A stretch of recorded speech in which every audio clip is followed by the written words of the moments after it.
Martín como Bolívar llevaron a cabo esta campaña de independencia hacia el Perú. ¿Cuál era el interés? Si ya sus países, tanto Venezuela y Argentina, habían logrado su independencia. ¿Qué motivó tanto a San Martín y Bolívar llegar al Perú para consolidar o finalizar ya el proceso de independencia? ¿Recuerda que planteamos eso en la clase anterior?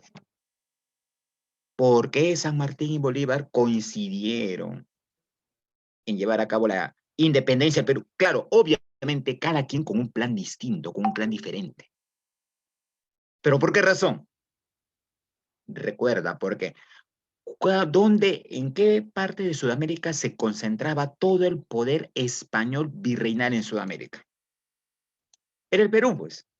Por lo tanto, exacto, muy bien, mi estimada Nicole, era el Perú.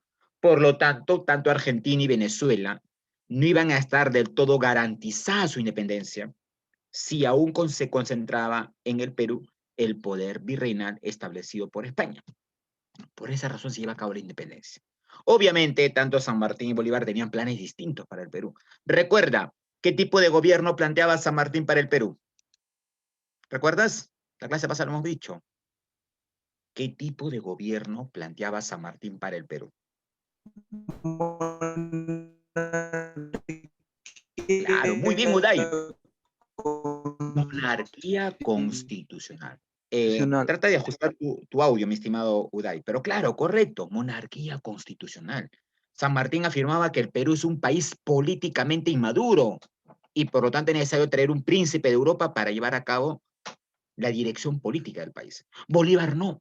Bolívar apelaba a que el Perú debería ser una república, pero él planteaba una república federal en la cual se unieran todos los países el cual él había independizado.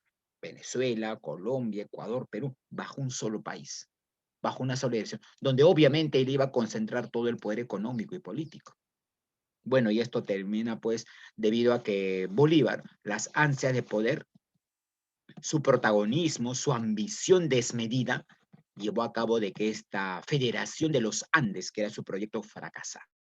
Y se va a iniciar la primera etapa de nuestra vida republicana. Mira, oficialmente, anótalo ahí, oficialmente 1824, oficialmente el Perú inicia su vida independiente, su vida republicana. Y la primera etapa de nuestro inicio de vida republicana se va a llamar, ¿cómo se llamó esta primera etapa de nuestra vida republicana que inaugurábamos en 1824?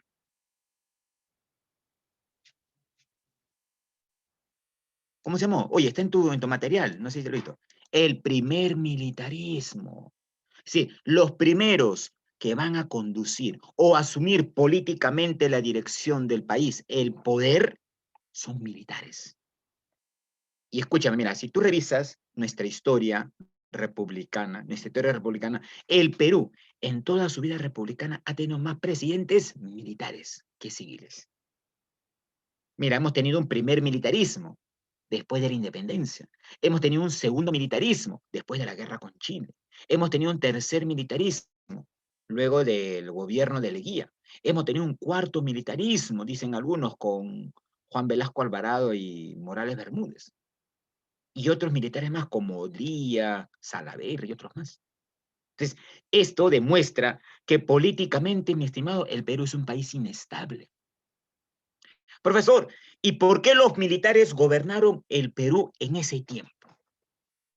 Porque nuestra clase política, los criollos, eran incapaces de asumir políticamente la dirección del país. No éramos una clase organizada. Para remate, en 1824 no había partidos políticos. Y al no haber partidos políticos, socialmente, políticamente, el Perú no estaba organizado. Es por eso que para llevar a cabo la toma del poder lo van a hacer los militares. Y obviamente un militar, ¿cómo toma el poder? Mediante un golpe de Estado, de forma arbitraria.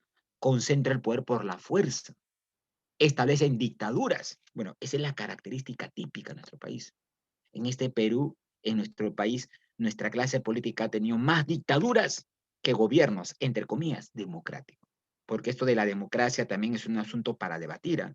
Realmente nuestro país, en el máximo sentido de la palabra, o en el amplio sentido de la palabra, no es un país efectivamente democrático. Entonces, ello hay que tomarlo en cuenta.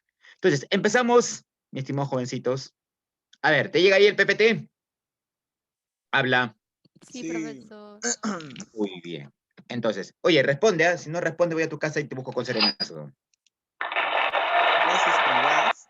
Listo. Entonces empezamos. Para que te despiertes, porque te parece que estás con sueño. Mira, penúltima semana, la última semana y esto acabamos. Y termina estas clases y arrancamos con fuerza el ciclo repaso.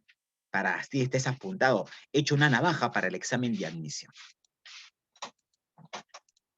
Vamos a ver los principales objetivos de la clase del día de hoy. Vamos a identificar los problemas sociales, económicos, políticos que atraviesa el Perú a inicio de su república. Y te vas a dar cuenta que esos problemas que el Perú tuvo a inicio de su república, 1824, siguen vigentes hasta el día de hoy, siguen latentes hasta el día de hoy. Ajá, muy bien, excelente, dice. Comprender las tensiones entre los sectores sociales del siglo XIX. Claro, en ese entonces también habían sectores sociales. Ya vamos a ver ahora, los criollos no eran una clase cohesionada, tenían facciones, como hoy ocurre pues con nuestra clase política. ¿Ya? Empezamos. El concepto de lo que viene a ser es un periodo del caudillismo militar a inicio de la República. A ver, los que van a gobernar el Perú en ese entonces se creían vencedores de las campañas de Junín y Ayacucho. Otra razón por la cual los militares asumen el poder, porque ellos se creían el derecho ganado de gobernar el Perú porque habían participado en la guerra de independencia. Agustín Gamarra, Salaverry, Echenique y Lamar. otros personajes más. Claro, Lamar también, claro que sí. Ahora, pero otros personajes llegaron a gobernar el país siendo caudillos, más no líderes. Algunos textos de historia lo plantean, dice, el liderazgo de Agustín Gamarra, el liderazgo de José Lamar, pero no son líderes, fueron caudillos. Y en nuestra política actual hay muchos caudillos y escasean, así, contaditas con las manos de los dedos de la mano, los líderes. Profesor, ¿cuál es la diferencia entre un caudillo y un líder? ¿Tienes alguna idea? ¿Diferencia entre caudillo y líder, jovencito? Caudillo lo mueve el dinero. Ya, y un líder, ¿qué es ser un líder? Por, Porque, por acto de conciencia de uno mismo. claro, tiene que ver con eso. Pero mira, un líder representa un colectivo, representa un determinado grupo social. El líder, ajá, claro, el caudillo es ambicioso, milagrito, el líder busca siempre los beneficios del colectivo, del grupo al cual representa. No busca intereses o beneficios personales o particulares. El líder ve en un momento, si no tiene la capacidad para asumir el liderazgo, da un paso al costado y deja que otro lo reemplace en el proceso. En cambio, el caudillo no. El caudillo se cree un iluminado, se cree un infalible. El líder, por ejemplo, acepta críticas, acepta sugerencias para ejercer la dirección de un grupo social al cual representa. El caudillo no. El caudillo no acepta críticas, no acepta sugerencias, menos oposición. ¿Cuál hace el caudillo con su poder? Los manda a prisión, los deporta, los expulsa o los anula. El caudillo se cree irreemplazable, se cree que solamente él tiene la facultad para gobernar un país y para dirigir una sociedad. Y mira, y en nuestra política actual hay muchos caudillos, menos líderes. En la política internacional también hay muchos. Te pongo un caso. El señor Maduro, Venezuela, presidente de Venezuela, que va para su tercera reelección, dice. Pregunta, ¿Maduro en Venezuela será un líder o un caudillo de ese pueblo? Caudillo, profe. Es un caudillo, pues. Mire, ya tiene 3 gobiernos.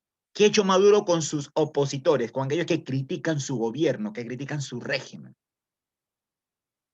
Los ha expulsado del país, ha cerrado diarios, ha expulsado a periodistas, ha encarcelado. Entonces, eso no es un caudillo. Maduro no acepta críticas, al igual que su antecesor Hugo Chávez. Y Maduro ha dicho que va a gobernar la República Bolivariana por mucho más tiempo. Por él quiere ser un presidente vitalicio. Y eso pues no es liderazgo. Eso es caudillismo. Y tú sabes, a mí me preocupa mucho la situación de Venezuela. Venezuela teniendo un recurso tan esencial y básico, abundante como es el petróleo. Mira la situación de crisis en la cual se encuentra, justamente por la incapacidad del señor Maduro. Lo que debería hacer Maduro es dar un paso al costado y dejar el camino libre para otras personas que tengan la capacidad suficiente, pero creo que no lo va a hacer, pues. Entonces, claro, eso hay que tomarlo, eso es un... Y los militares que van a gobernar el Perú en ese entonces eran caudillos, pues, hijo, no eran líderes, eran caudillos. Su objetivo era consolidar el pueblo criollos. Obviamente, escúchame, esto siempre ha ocurrido. En nuestro país, los militares son un instrumento de poder. Los militares son como piezas de ajedrez de los grandes intereses políticos y económicos de un país. Detrás de los militares estaban los sectores criollos. Y los sectores criollos, como se sentían incapaces de gobernar, utilizan a los militares. ¿Por qué él es militar? Porque el militar tiene un ejército, tiene las fuerzas, tiene las tropas y tiene el uso de la fuerza para asaltar el poder. Es por eso que muchos criollos van a auspiciar a determinados grupos de militares. ¿Ya? Eso hay que tomarlo en cuenta. Los criollos se autoconsideran salvadores del Perú o del país juntamente con los militares. Estos criollos de tierras temían un levantamiento popular. Claro, mira, los criollos, mira, te dije, la clase anterior, los que van a derramar su sangre, su vida, ofrendaron sus, digamos, todo lo que tenían para que el Perú sea independiente, eran los indígenas. ¿Y cómo le pagó el Estado a los indígenas? De la manera más indiferente que pueda darse. Entonces, los indígenas estaban resentidos con las clases sociales, con los criollos. Entonces, se temía en el Perú un levantamiento popular. Se temía que los indígenas tomen las armas y tomaran el control del poder. La pregunta es, a los criollos, a los ricos criollos y a otros grupos sociales de ese entonces, ¿les hubiera convenido, no, que el pueblo tome el poder? Que se estableciera en el Perú un gobierno popular, 1824, imagínate. ¿Era adecuado para ellos, para sus intereses? No. Obviamente que no. Entonces, si tú quieres evitar que el pueblo tome el poder, tienes que utilizar el uso de la fuerza. Y en el Perú, legalmente, la única institución que está autorizada para hacer el uso de la fuerza y establecer y garantizar el orden público, entre comillas, es el ejército, es la policía. Otra institución, no. Por eso que los militares, juntamente con los criollos, toman estableciendo el poder. Ahí tenemos, pues. Es decir, hay una alianza entre militares y criollos. Obviamente los militares van a estar a diestra o van a ser títeres o fichas de ajedrez de los intereses de los criollos. ¿Ya? Eso hay que tomarlo en cuenta. Hasta aquí, mi estimado. ¿Todo claro? ¿Todo ok? Digna, Uday y compañía. Sí, profesor. Claro, Juan, profe. Nancy, Milagritos. ¿Todo claro? No, ya. Listo. No te duermas, por el amor de Dios. Las causas. A ver, causas económicas. En las causas económicas, los hacendados, muchos criollos que eran hacendados, querían mantener su poder económico, querían mantener sus privilegios. Aparte, económicamente, el Perú estaba endeudado. Claro, 4 años duró pues la guerra de independencia, desde 1821, que llegó San Martín, hasta 1824, 3 años y medio aproximadamente. Y colapsó todo el aparato económico, la agricultura, la minería, el comercio y demás. Y No fue cuando un solo eso, país, profesor. claro, ¿qué más, mi estimado? A ver, ¿qué deseas agregar? Porque aún no había acabado. A ver, te escucho.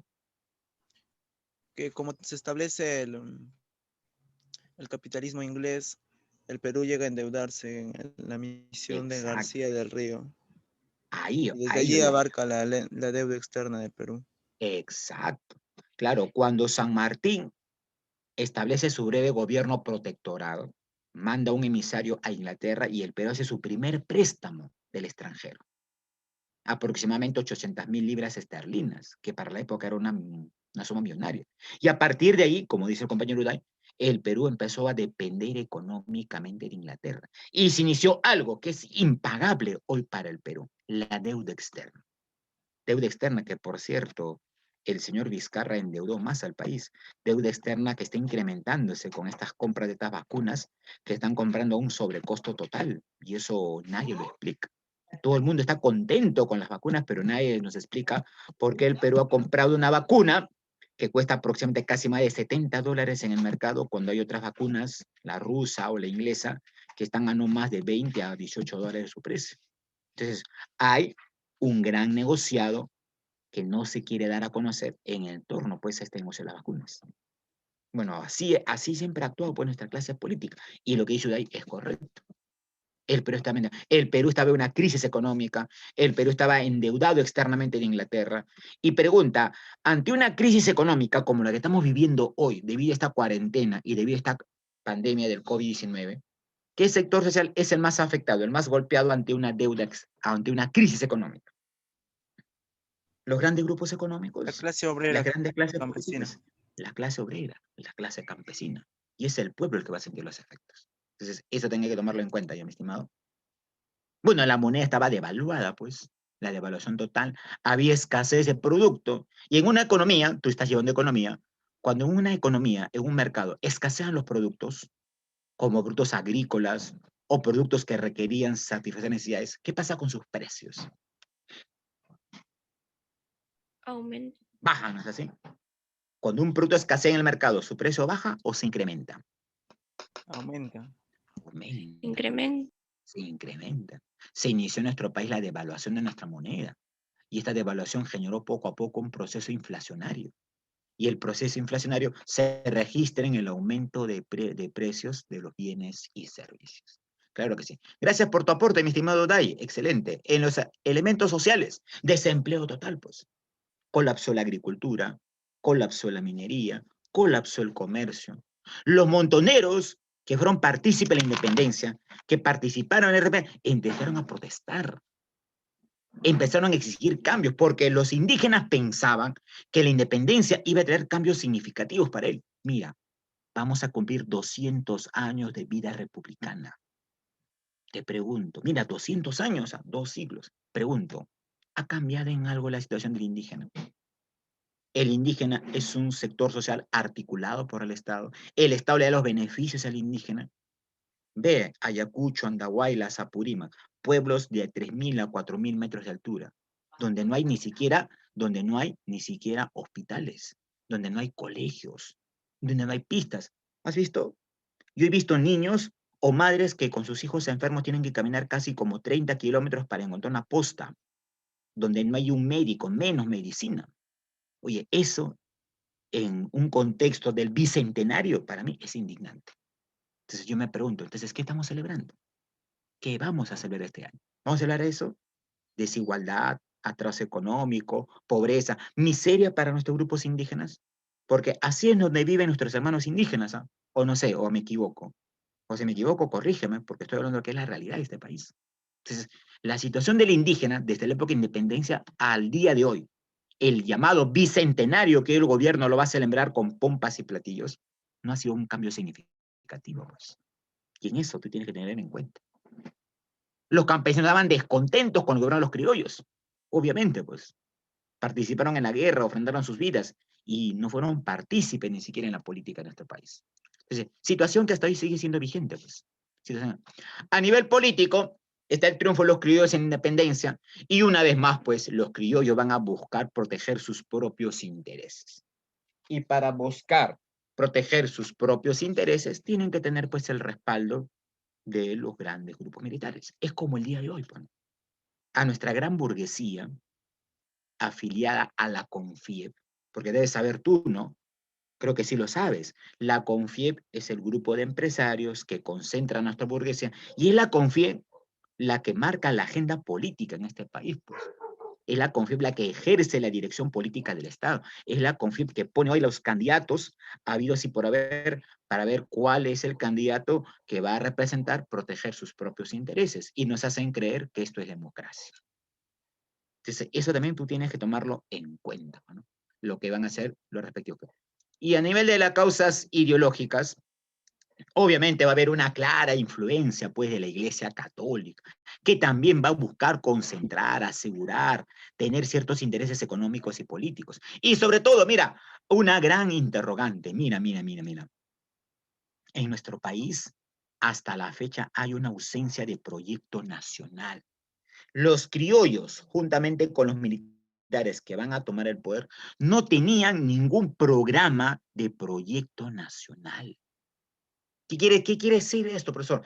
Que no había un programa serio, concordante, coherente, objetivo, en beneficio de las grandes masas, a largo plazo, para ver qué se quería de este país. Yo te pregunto, este mes de abril viene una nueva serie. Mira, tenemos casi menos de 2 meses.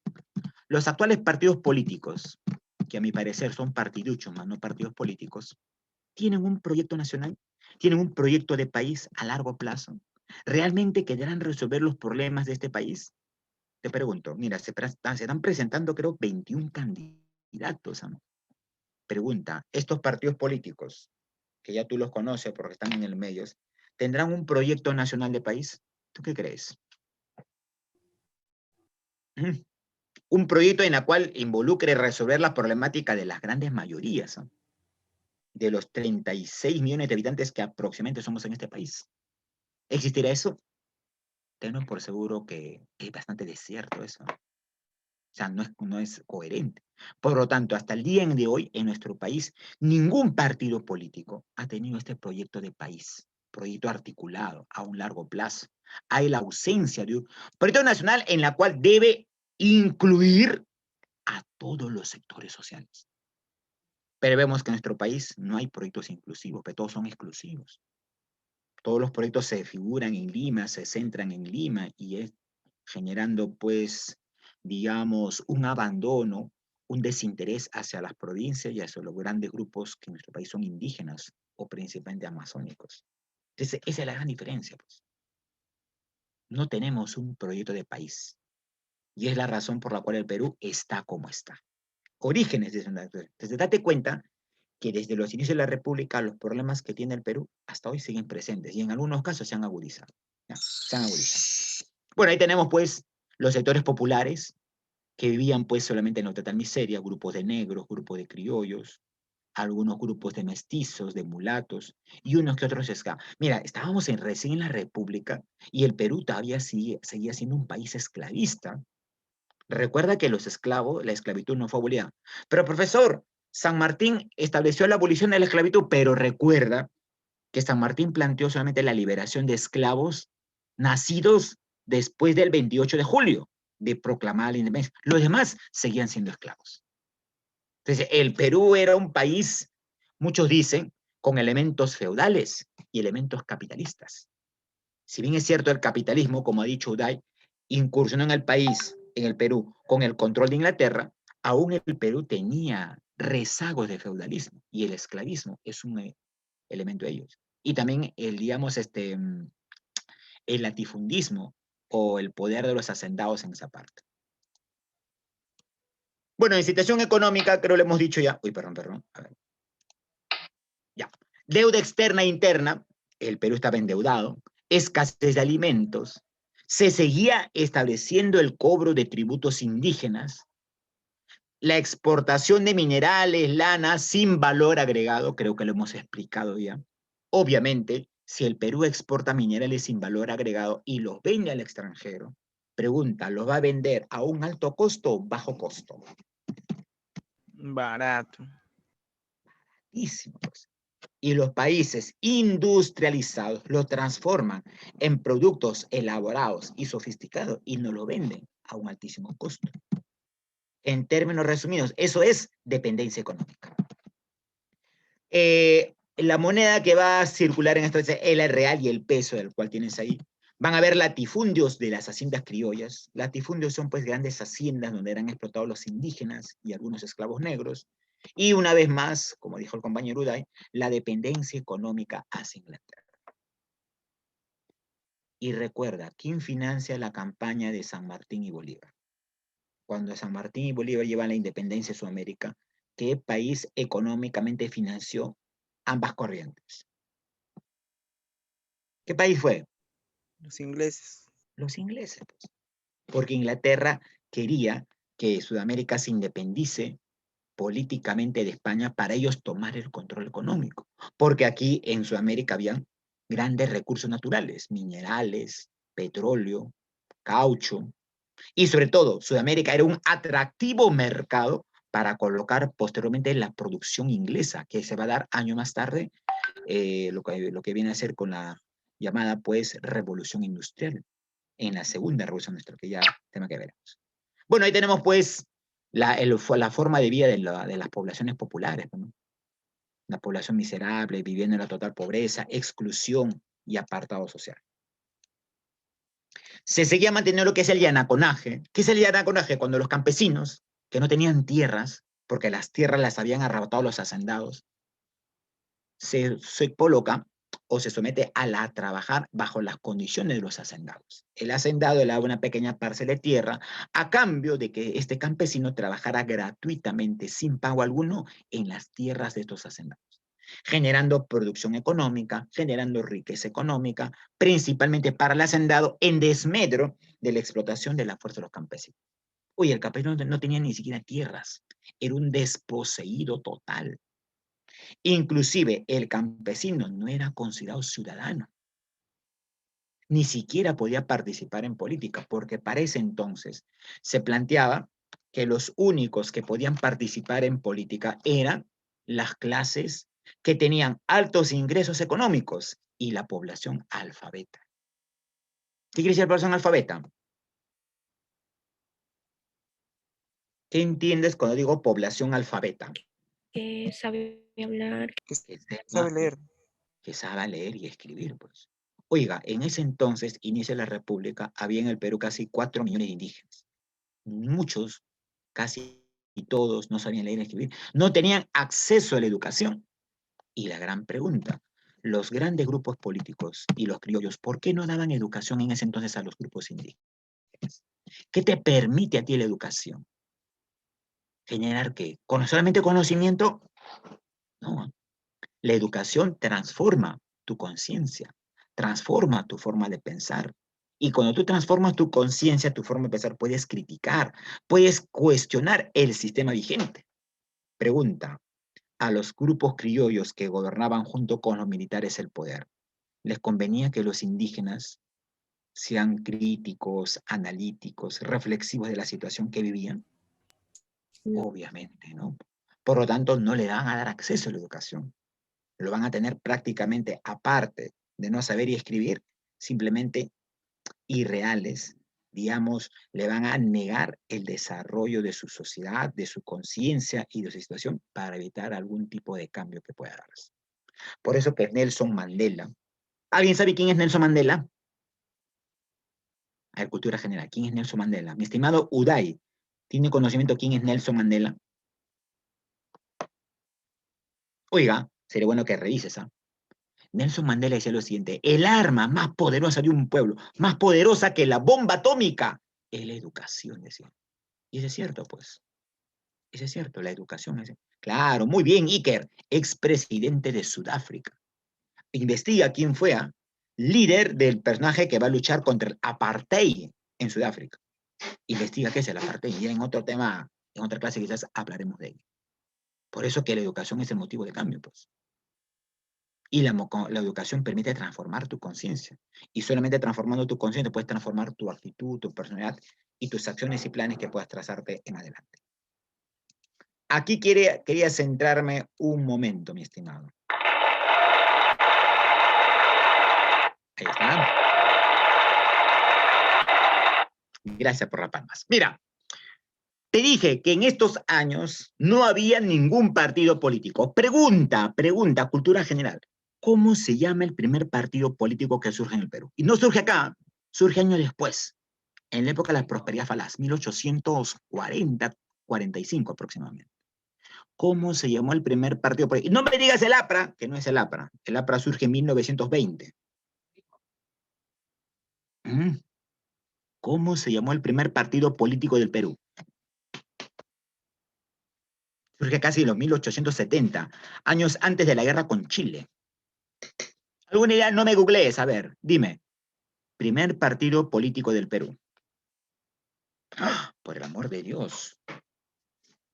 Iker, Uday, Juan David, Digna. ¿Alguna idea? El primer partido político del Perú.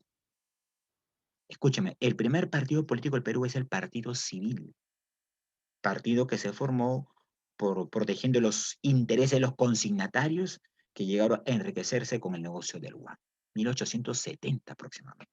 Entonces, en ese entonces no había partidos políticos. La ciudadanía estaba restringida, solamente podían votar los alfabetos y los que tenían cierta posición económica. Los mayores de 25 años y los propietarios de haciendas, minas o negocios comerciales.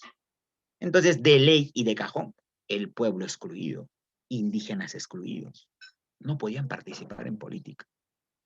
El modelo político era la timocracia, es decir, el poder económico de grandes grupos o el poder político de ciertos sectores económicos que tomaron el poder.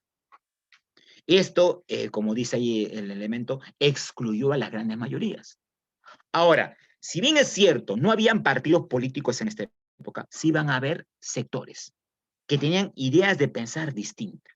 Eran grupos políticos de criollos que totalmente distanciaban por su forma de pensar. Estaban los liberales y los conservadores. ¿Quiénes eran liberales? Liberales eran mayormente criollos de provincia, de Cusco, Arequipa, Trujillo, o principalmente de la zona del centro del país. Y estos criollos apostaban por el descentralismo. ¿Qué quiere decir esto? Ellos planteaban romper con la ciudad que tenía el control económico, político, social y cultural del Perú, que hasta el día de hoy la ejerce.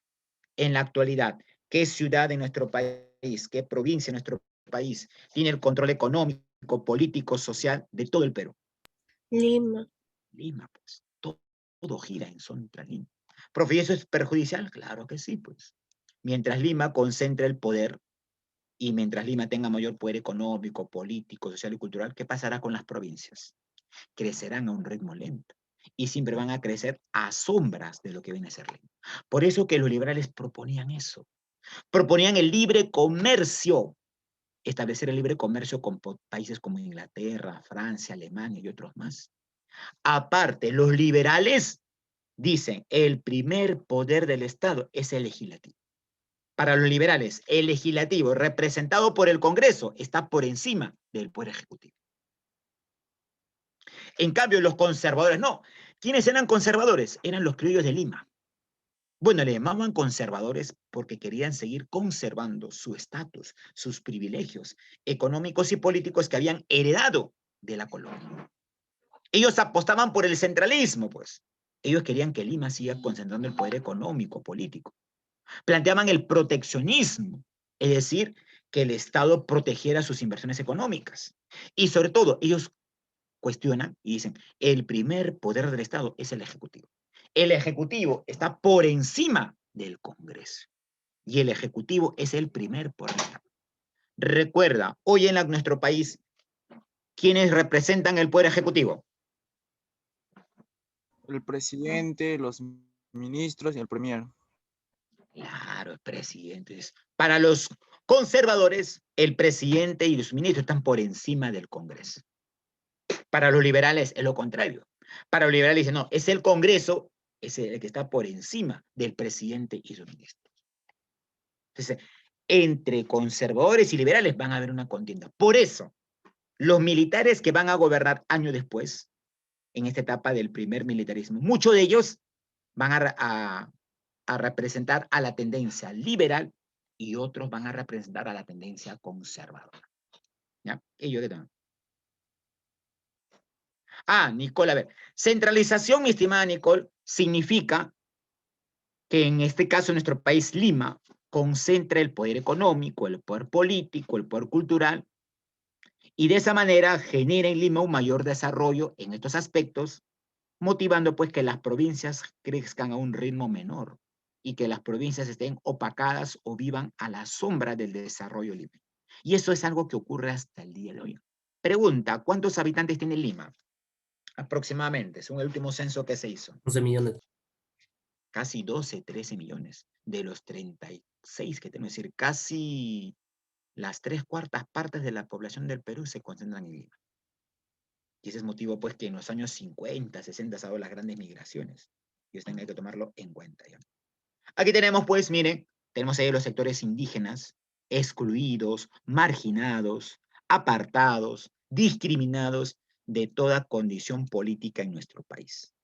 No te preocupes, Nicole, no te preocupes. Bueno, aquí tenemos pues las diversas clases sociales. Ahí tenemos. La clase privilegiada, hacendados, los clérigos. Oye, la Iglesia Católica también tenía una holgada posición. Los militares, ellos conforman pues los grupos de poder. En los sectores marginados, en la clase social dominada estaba campesinos, jornaleros, esclavos y demás. Se mantenía la esclavitud. Continuaba el trabajo servil del indígena a favor del yanacona, a través del yanaconaje en favor de los hacendados. Seguía la diferenciación social, el racismo. Las llamadas castas sobrevivían a la marginación y a la pobreza. Recuerda, aquí era una casta en la colonia.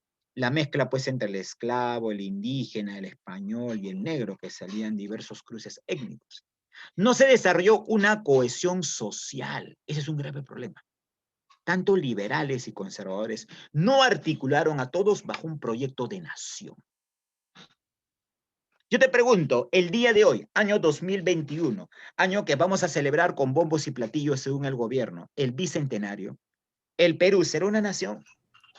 No, ¿Somos una nación? no. No,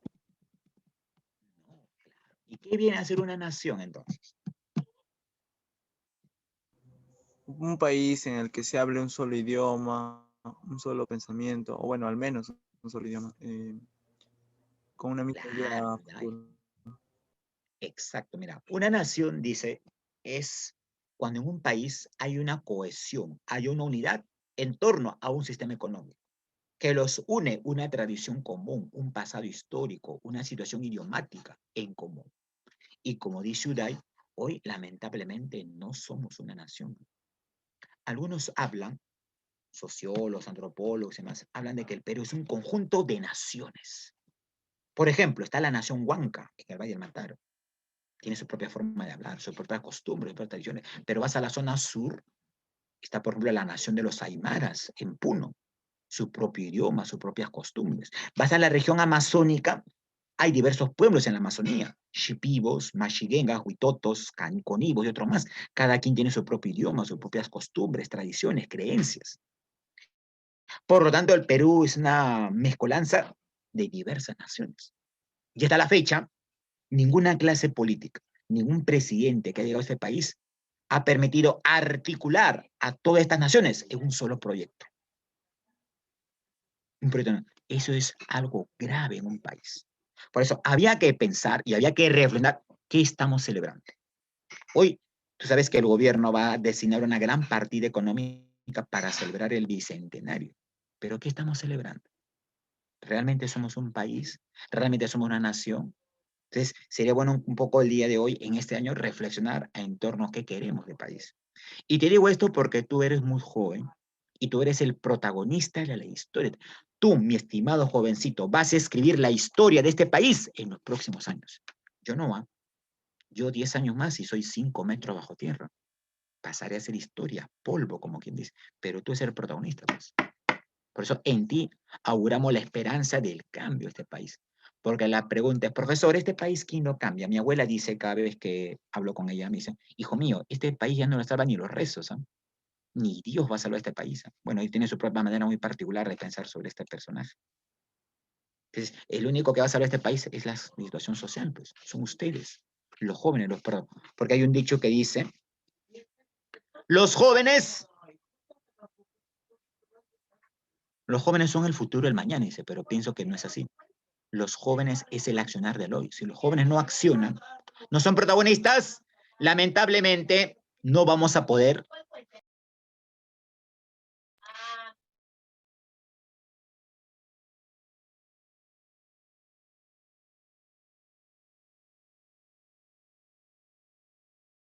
Ya, entonces, eso hay que tomarlo en cuenta, ¿sí? Muy bien. Aquí tenemos, pues, los diversos sectores sociales que eran desposeídos, indígenas, mestizos, mulatos y demás. Habían 40.000 esclavos a iniciar la República. Ninguno de los presidentes tenía la intención de anular este abuso. Profesor, y Castilla, ahora lo vamos a revisar, ¿eh? Muchos dicen que Castilla eliminó la esclavitud, pero hay condiciones y hay un contexto en el cual se da esto. Este es el territorio del Perú. Mira, observa, este era el Perú 1824, cuando el Perú logra su independencia. 1824. Pregunta, ¿hay o no diferencia con el mapa actual? Sí, Claro. ¿Cuál es la diferencia saltante o resaltante en este caso? Éramos más pequeños, ¿no? ¿O éramos más grandes? Éramos más grandes. Más Más grande, grandes. Bolivia, Chile. Y Brasil pregunta, nos ¿qué ha pasado faltaba. con todo este territorio? Que nos han arrebatado Colombia, Ecuador, Brasil, Bolivia, Chile. Nos han arrebatado. Entonces ahí hay que poner también a reunir que nuestra clase política ha sido incompetente para garantizar los intereses de nuestro bienestar, nuestro territorio. Entonces mira, en ese entonces la situación de nuestras fronteras se plantea bajo los siguientes principios. Observa, mira, profesor, ¿cómo es que el Perú estableció sus fronteras? Se estableció bajo dos principios jurídicos. El principio del utis possidendi y el principio de libre determinación.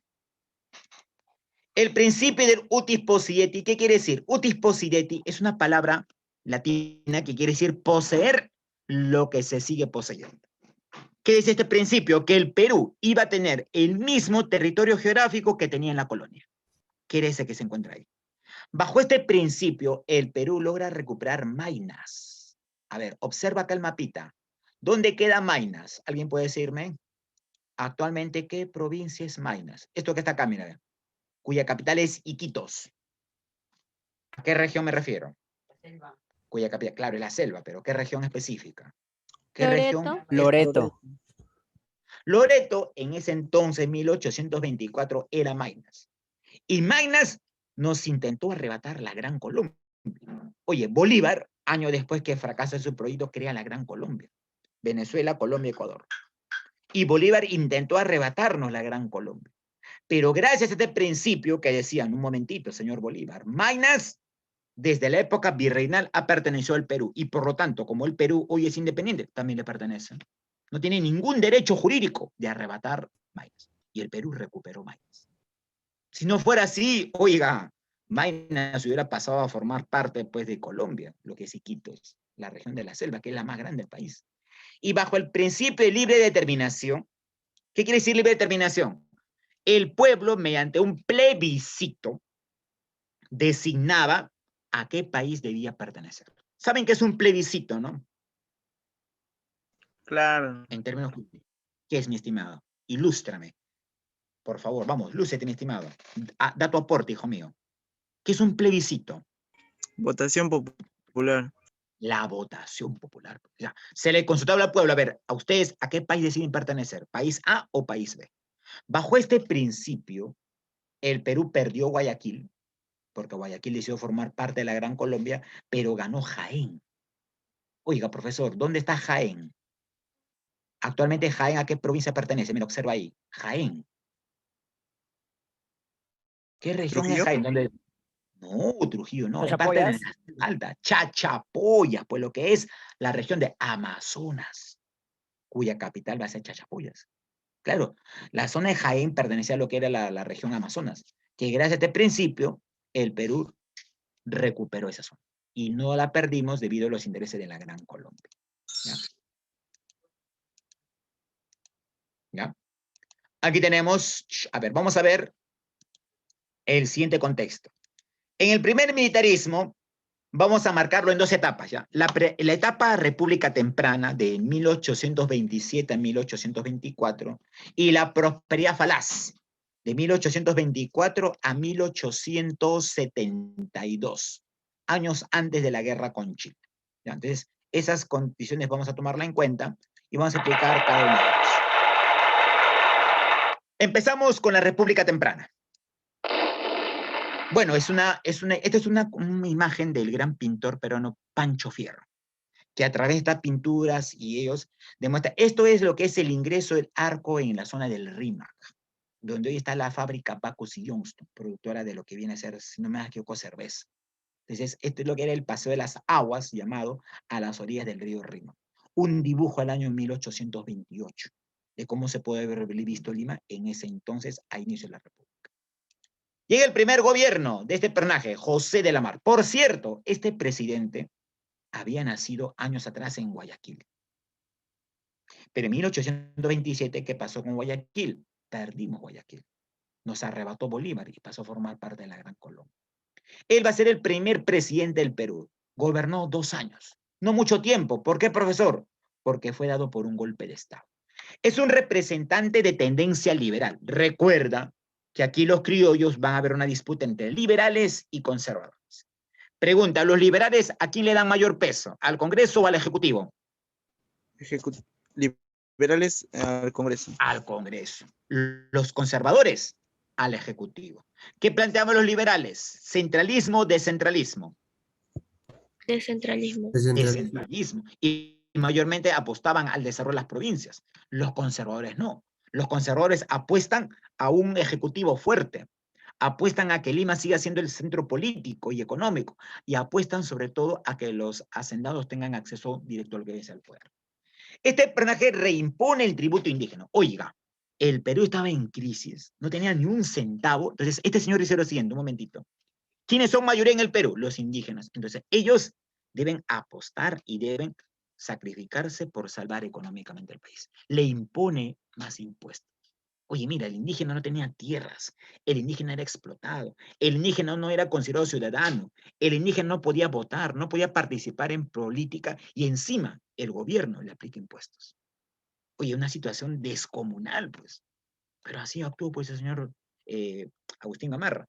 Durante su gobierno se produce la gran rebelión de indígenas en Iquichahuanta. Un grupo de campesinos, liderados por Naval Huachaca, se rebelaron. ¿Y cuál fue el motivo de esa rebelión? El cobro de impuestos. Si tú revisas la historia de nuestro país, todos los grandes movimientos campesinos indígenas siempre se han dado en el sur. Cusco, Puno, Arequipa. El sur siempre es una zona rebelde. Y ahí en la zona de Huanta, Ayacucho, en la específica localidad de Iquicha, Naval Huachaca se levantó con un grupo de indígenas, protestando ante el gobierno por la brutal explotación y por la imposición de este tributo que significaba supuestamente salvar económicamente al país. El señor José de la Mar mandó a sus tropas y reprimieron violentamente la rebelión. Murieron, dicen, más de 1.500 indígenas y fueron procesados por traición a la patria y fusilados en la plaza de Huanta. Terrible lo que va a ocurrir. En su gobierno será la guerra con la Gran Colombia, formada por Bolívar. Oye, la Gran Colombia siempre ha tenido intenciones de arrebatarnos un recurso, que hoy es el río más largo y más caudaloso del mundo. ¿Qué río es ese? No me digas el río. Amazonas. El Amazonas. Y lo que buscaba Bolívar era tomar el control soberano del Amazonas para explotar sus recursos y tener acceso al Atlántico. En ese entonces se produce la guerra con la Gran Colombia, la cual prácticamente el Perú es derrotado. Es derrotado en la batalla de Portete de Tarqui, Malpelo y Saragugo, y producto de esta derrota, producto que el Perú es derrotado por las tropas de Bolívar en la guerra con la Gran Colombia, el señor José de la Mar es depuesto. Le dan un golpe de Estado. ¿Y quién le da el golpe de Estado aquí? Este personaje, Agustín Gamarra, un militar cusqueño. Y Agustín Gamarra era de tendencia distinta, era representante de los conservadores. Entonces, Agustín Gamarra asume una política autoritaria, reprime las protestas liberales, acaba con la guerra con la Gran Colombia, pero no lo acaba en punto de vista militar, sino firma un tratado. El tratado Larrea-Gual. Bueno, se llama así porque Larrea fue el diplomático peruano que firma este tratado, igual el diplomático de la Gran Colombia. Se firmó un tratado estableciéndose una breve tregua, entrar a negociaciones para luego establecer cuáles eran los nuevos límites entre Perú y la Gran Colombia.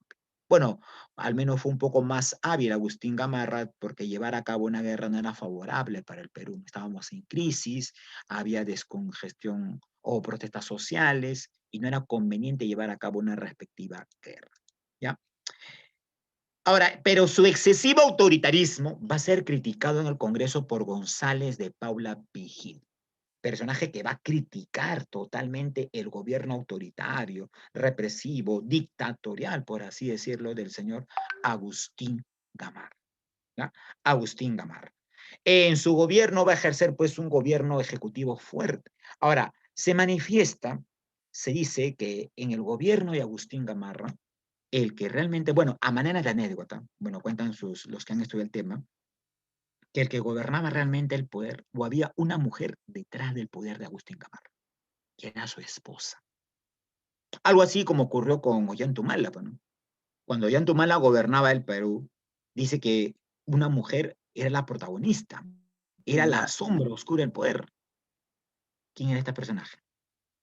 Algunos creen que era que nadie, pues tuvo tanto protagonismo en el poder. Algo similar ocurrió con Agustín Gamarra. Pregunta, ¿qué mujer era esa? ¿Cómo se llamó? Era la esposa de Agustín Gamarra. ¿Alguien sabe cómo se llamaba? Que tuvo tanto protagonismo político en esa etapa. La Mariscala, claro, Carlos Rubén, pero su nombre era Francisca Zubiaga.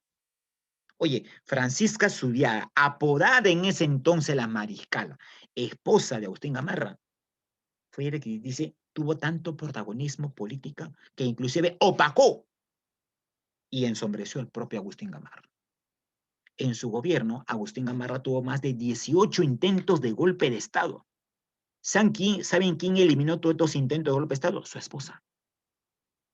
Dicen que su esposa recibía los partes y ella decidía qué militares eran ascendidos y qué no. Porque también había militares que dentro de esos militares habían militares que imposiblemente podían dar un golpe de Estado a Agustín Gamarra posteriormente. Y le llamaban la mariscala porque esta mujer rompió esquemas.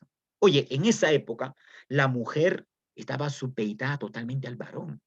La mujer en esos años 1820, 1830, vestía con enaguas, corsé y ropa traída desde Inglaterra, desde Francia. Pero Francisca Zubiaga era la única mujer que utilizaba pantalones, que utilizaba botas, que montaba a caballo, que libaba licor como el varón, tan igual como igual. Era muy diestra manejando la espada y el revólver mejor que su marido, por la cual tuvo tanto protagonismo. Dicen que ella era la que realmente también tenía una decisión plena y directa dentro del gobierno de Agustín Gamarra, llamada la famosa Francisca Zubiaga, la mariscal, porque ella sí misma se autodenominó mariscal del Perú, debido a que el señor Agustín Gamarra era mariscal, pues, su título. Y recuerda, en la batalla de Ayacucho, que sella la independencia del Perú, ¿en qué bando peleó Gamarra? De los ¿Sabes a quién? conservadores. No, en la batalla de Ayacucho. ¿Sabes en qué bando peleó el señor Gamarra? Peleó a favor del rey de España. En la batalla de Ayacucho, el señor Agustín Gamarra peleó a favor del rey de España. Gracias a la capitulación que permite que los militares españoles se pasen al ejército peruano con su mismo rango y aumento de sueldo. Eso pasó con Gamarra, pues. Y después fue presidente del Perú. Las cosas que solamente pasan en este país llamado Perú, pues. Mira, esa era la situación de este señor Agustín Gamarra. A ver, seguimos.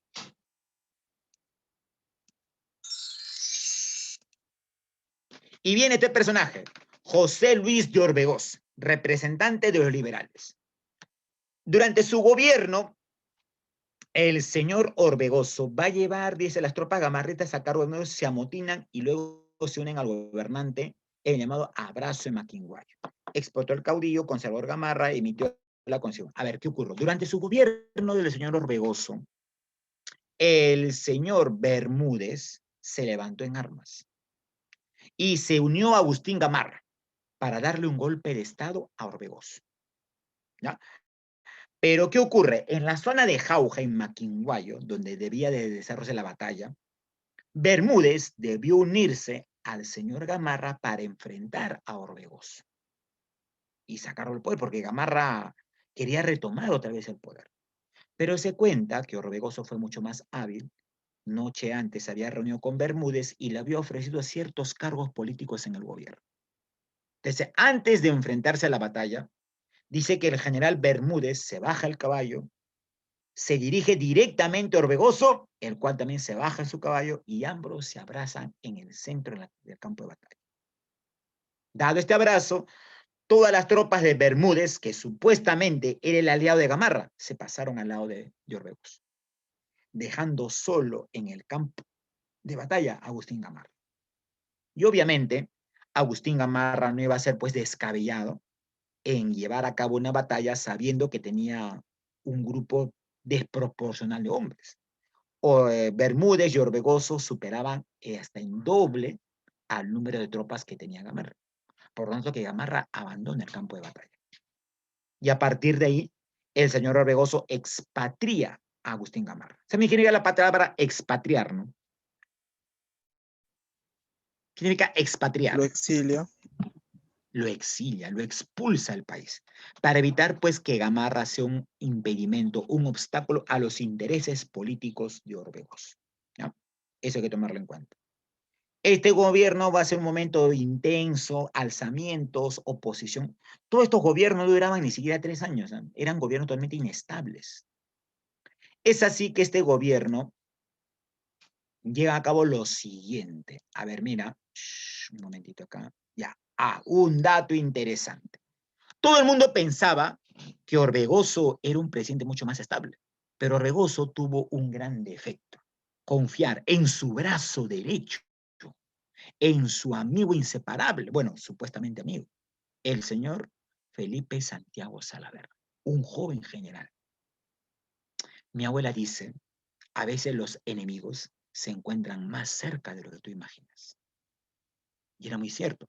Mientras Orbegoso estaba luchando contra el intento de Gamarra de sacarlo del poder, esa situación es aprovechada por Salaverry, que desde Arequipa establece un golpe de Estado y lo saca del poder a Orbegoso. Y hoy Salaverry es considerado como el presidente más joven del Perú. Hizo esta acción cuando tenía 28 años de edad y se proclama jefe, presidente supremo del Estado peruano. Rechaza la Constitución del 34 que había planteado el señor Orbegoso y, digamos, decreta la venta de esclavos. Es un personaje que inclusive va a ir a desarrollar el incremento de la venta de esclavos para buscar lucrar económicamente. Pero en su gobierno ocurrió algo anecdótico. Pregunta, ¿alguna vez tú te has puesto a investigar si en nuestro país hemos tenido un presidente afro o un presidente de descendencia africana o negra? ¿Sí o no? ¿Tú qué crees? Sí. ¿Quién fue? Ahí dice. Claro, acá lo dice. Pues mira, en este contexto de lo que viene a ser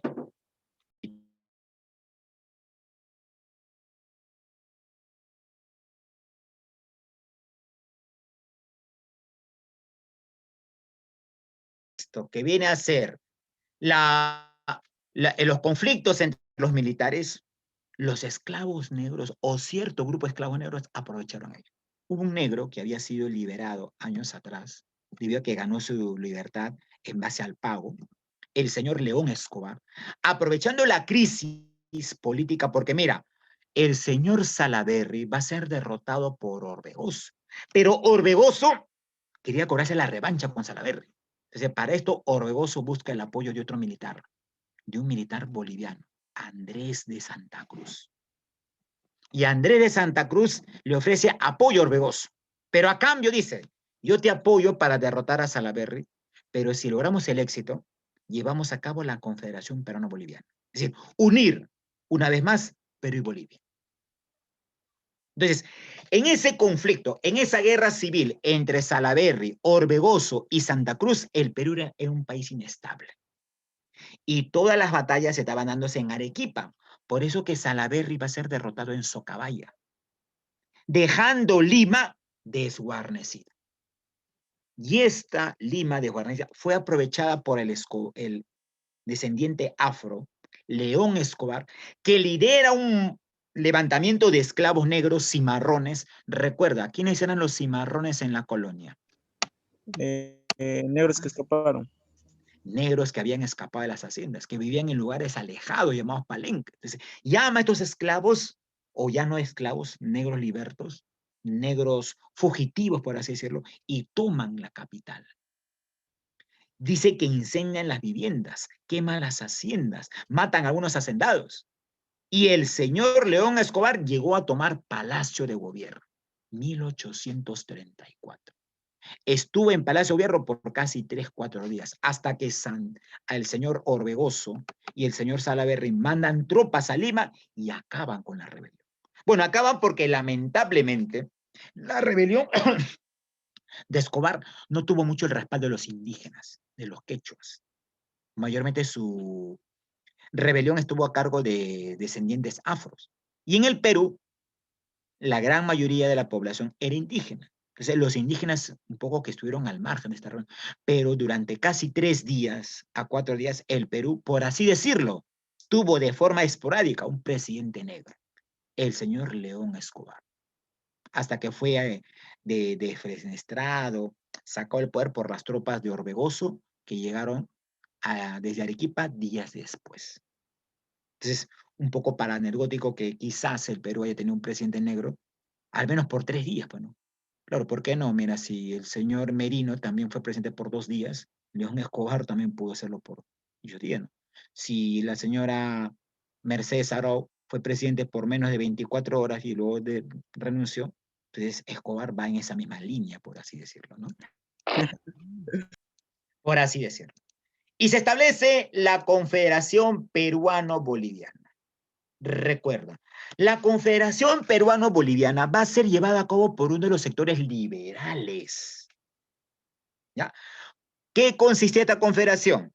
Era un proyecto liberal que buscaba articular, buscaba unir una vez más a 2 países, hermanos, amigos, que tienen una misma costumbre, tradición, identidad, idiosincrasia, que era Perú y Bolivia. Perú y Bolivia, ¿ya? Esta confederación peruano-boliviana, mi estimado jovencito, iba a estar conformada por 3 estados. Uy, perdón. Observa acá. ¿Cuáles eran estos 3 estados? El estado norperuano, la parte norte del país, Tumbes, Chiclayo, Lambayeque, Lima, la zona de Iquitos y demás. El estado surperuano, Tacna, Moquegua, Tarapacá, Puno, y el estado boliviano. Cada estado iba a tener un presidente, iba a tener su propia normativa, su propia bandera. Por ejemplo, el estado norperuano se conforma en la asamblea de Huaura, el estado surperuano en la asamblea de Sicuani, y el estado de Bolivia se forma en lo que es Tapacarí. Va a predominar la moneda boliviana y se establece la declaración de puertos libres. ¿Qué eran los puertos libres? Era que los barcos que venían de Europa y que iban directamente al puerto del Callao, al puerto boliviano de Cobija, iban a recibir grandes, digamos, premios económicos, sin que estos barcos llegaran a puertos chilenos o argentinos. Ahora, pero un detalle. Esta Confederación Peruano-Boliviana, que iba a agrupar a 3 estados, su centro político económico iba a ser la ciudad de La Paz. Es decir, la capital de este estado federal, porque era un estado federal, iba a ser la ciudad de La Paz. Pregunta, si La Paz iba a concentrar el poder económico político de estos 3 estados, ¿qué ciudad, qué provincia en nuestro país iba a afectar? Lima. Por eso los limeños, los llamados conservadores, se opusieron a la confederación. Y otro error. Orbegoso, que lleva a cabo la confederación, le da los amplios poderes a este personaje, Andrés de Santa Cruz, que va a ser declarado protector nacional y único de la confederación. Es decir, Santa Cruz iba a tener todo el poder económico, político, o sea, de los 3 estados. Esto generó más crítica de los liberales. Luego me dice, ¿cómo es posible que vamos a ser gobernados por un cholo jetón? Bueno, así le llamaban a Santa Cruz, el cholo jetón, porque era descendiente aymara. Decía, ¿cómo es posible que el Perú ahora sea gobernado por un boliviano? Porque el señor Santa Cruz, que era boliviano, iba a tener el máximo poder de los 3 estados. Obviamente, la Confederación Peruano-Boliviana duró poco tiempo. ¿Por qué? Porque va a haber un país que se opone este país, Chile. Chile va a ser el principal país opositor a la Confederación Peruano-Boliviana. ¿Y por qué Chile, profesor? A ver, ¿por qué crees que Chile se opuso a este proyecto de la Confederación Peruano-Boliviana? ¿Por qué crees? Por los comerciantes de Valparaíso. Claro, los comerciantes de Valparaíso se vieron afectados por la política de puertos libres. ¿No ves que ahora los barcos de Europa llegaban solamente al puerto del Callao o a puertos bolivianos? Ya no llegaban a Valparaíso, menos a Argentina.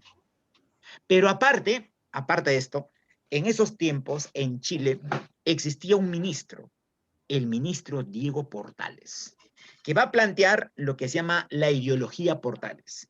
Y la ideología Portales es un programa político que hasta hoy sigue siendo vigente en la clase social política de Chile. Diego Portales, ministro, decía lo siguiente: Chile tiene que aspirar a ser la potencia económica en el Pacífico Sur. Pero Chile nunca va a lograr su desarrollo económico si al norte tiene un impedimento, tiene un obstáculo a ese crecimiento económico que es Perú y Bolivia juntos. Y yo, mientras Perú y Bolivia juntos sigan unidas, Chile seguirá viviendo a la sombra. Y lo que quiere Chile es crecer económicamente. A esta ideología Portales se le conoce hoy en Chile como el expansionismo chileno. Y Chile, desde que declaró su independencia, 1815-16, Chile aspiró siempre a expandirse ¿a dónde? A ver, observa el mapita. ¿A dónde crees que ha buscado expandirse Chile? Al sur, oye, poco probable, pues. Al sur está la Antártida, zona inhóspita, fría, poco atractiva. ¿A dónde siempre ha buscado expandirse Chile? Norte. Habla. Al norte, pues. Pregunta, después de la Confederación Peruano-Boliviana se lleva a cabo la guerra con Chile. ¿Es así? En la cual Chile le quita territorio a Perú, Bolivia, ricos en guano y salita. Entonces, la intención de Chile siempre ha sido expandirse hacia el norte. Su única manera para salir de su crisis y su desarrollo era expandirse hacia el norte. Por lo tanto, Perú y Bolivia unidas eran o no un impedimento a dichos planes expansionistas de Chile. ¿Sí o no? Claro. Claro que sí. Pues por eso que Chile va a buscar destruir la Confederación, aniquilar la Confederación.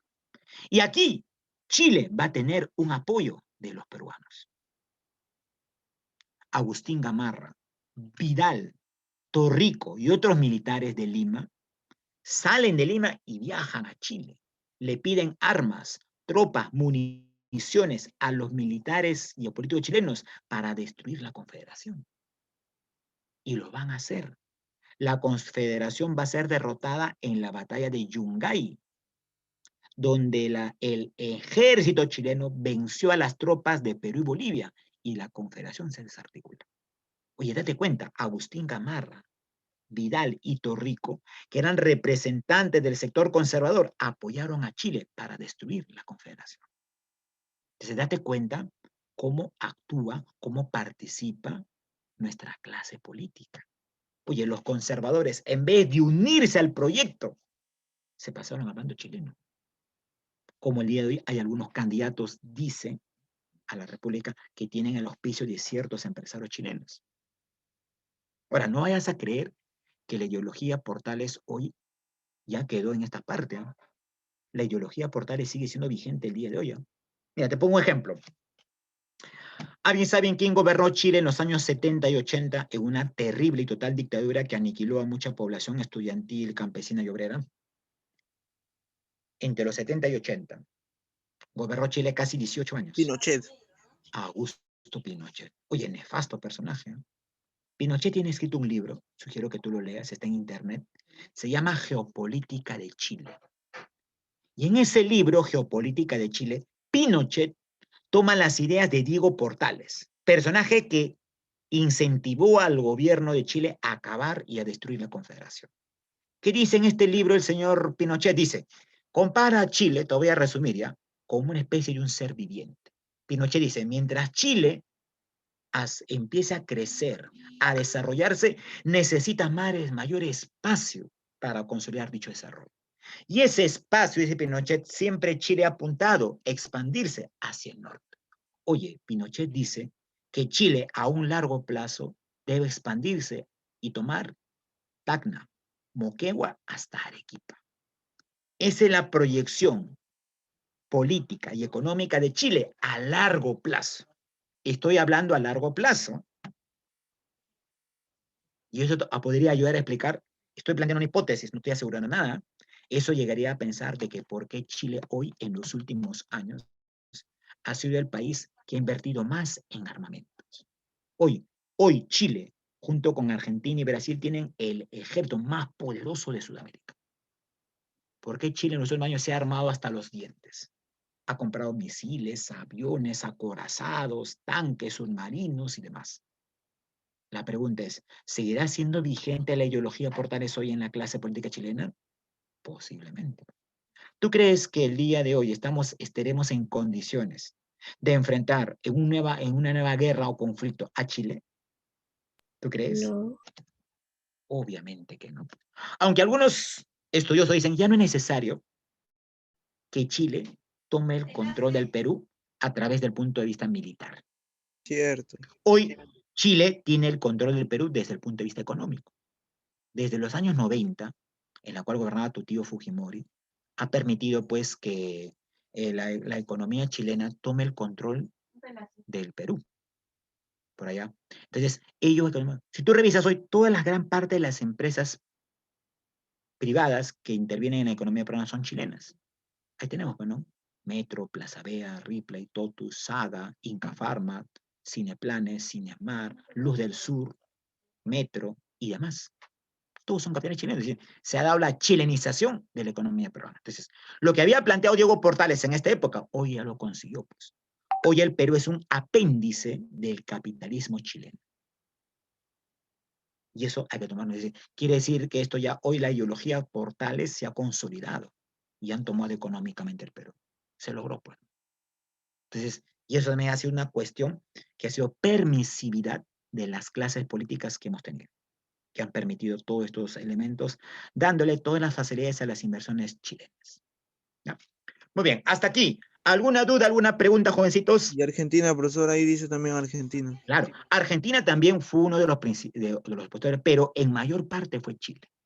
Chile va a ser el principal artífice y el principal opositor para que esta confederación fracase.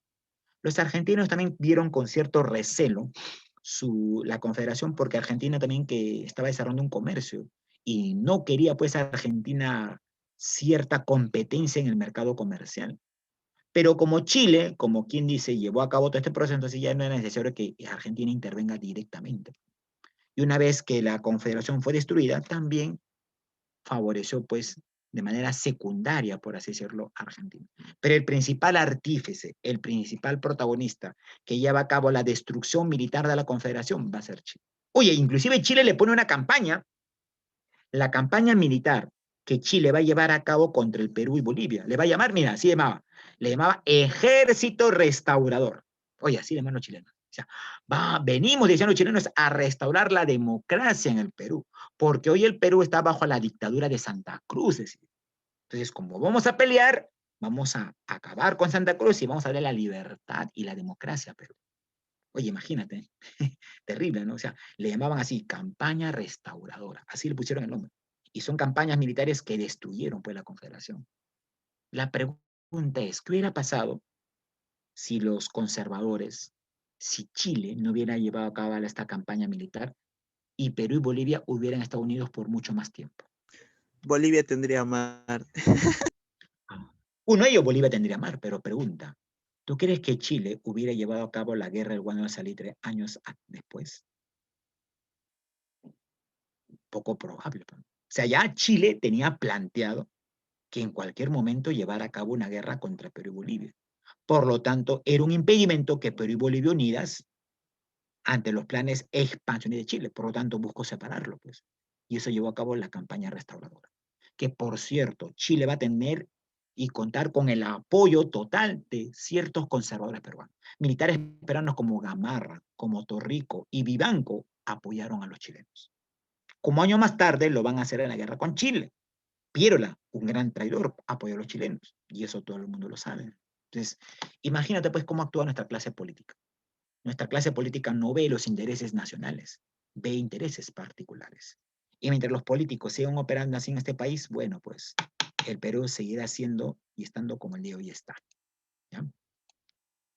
Luego llega el segundo, y claro, pues mira, como Gamarra derrotó a la Confederación con el apoyo chileno, los chilenos lo premiaron y lo colocaron en el poder.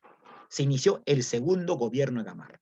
Anula la Confederación, establece la Constitución de Huancayo, por eso que en Huancayo hay una plaza llamada Plaza Constitución, porque ahí se elaboró la Constitución de dicho país. Empieza la venta del guano, un recurso que empezó a tener gran demanda en el mercado internacional. Se funda el primer colegio del Perú. Escúchame, el primer colegio de nuestro país donde se van a formar los futuros escolares fue el Guadalupe. Colegio que, por cierto, hasta hoy sigue siendo vigente, está operando. Funciona en la avenida Alfonso Ugarte, al frente de Metro, para variar. Y también se funda el diario El Comercio, que hoy pertenece a una gran familia que controla casi todos los medios de comunicación. ¿A qué familia pertenece hoy el comercio? ¿A qué familia? Que es muy rica e influyente en nuestro país. Dime, ¿a qué familia pertenece el grupo El Comercio? Que es dueña de casi todos los medios de comunicación y distorsiona la prensa con las noticias que vienen dando a diario. La familia Miro Quesada, pues mi estimado, ¿ya? La familia Miro Quesada. En su gobierno invade Bolivia. Bueno, Gamarra tenía las intenciones de anexar Bolivia, pero fracasa y muere en Ingavi. Muere en ese vano intento Gamarra de anexar Bolivia al Perú, pero bajo los intereses de los conservadores, ya no pues de los liberales. ¿Ya? Es así que en esta etapa se va a iniciar una anarquía militar en nuestro país, ¿no? Luego de la muerte de Gamarra no va a haber vicepresidente, van a haber una serie de caudillos que gobiernan el Perú por breve tiempo: Meléndez, Torrico, Vidal, Figueroa, Domingo Elías, Manuel Vivanco, Gutiérrez. En menos de un año el Perú va a tener hasta más de 5 presidentes, lo que demostraba pues la inestabilidad política que existía. Había una posible guerra civil, sabotaje, desorden, atropellos sociales y demás. Hasta que llega la etapa de la prosperidad falaz. A ver, este título, prosperidad falaz, puede ser establecido por el historiador, el señor Jorge Basadre. ¿Qué quiere decir el término prosperidad falaz? ¿Qué quiere decir prosperidad falaz? Habla. Riquezas banales, que hubo mucho dinero, pero nada fue aprovechado. Oye, el Perú se sacó la tinta en estos años. El Perú tuvo altos ingresos económicos, producto de la venta de un recurso insignificante, pero que en Europa se requería por toneladas. ¿Qué recurso era ese? El carbón, el petróleo. Guano. El guano, pues. El excremento de las aves sirvió para la ganancia económica del Perú. Profesor, ¿y qué pasó con ese dinero? Lamentablemente, una vez más,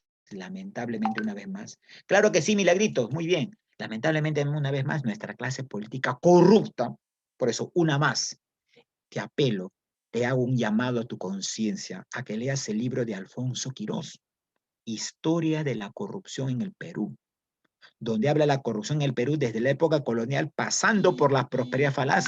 Le dedica un capítulo entero a tu tío Toledo, a tu tío Fujimori, a tu tío Kuczynski, Humala, y después hasta García establece en su libro, era otro gran corrupto. Entonces, ¿qué pasó, profesor, con estos altos ingresos que el Perú tuvo fruto de la venta del guano? Se despilfarraron, se malgastaron. Nuestra clase política se enriqueció ella misma con este dinero y el Perú no supo aprovechar.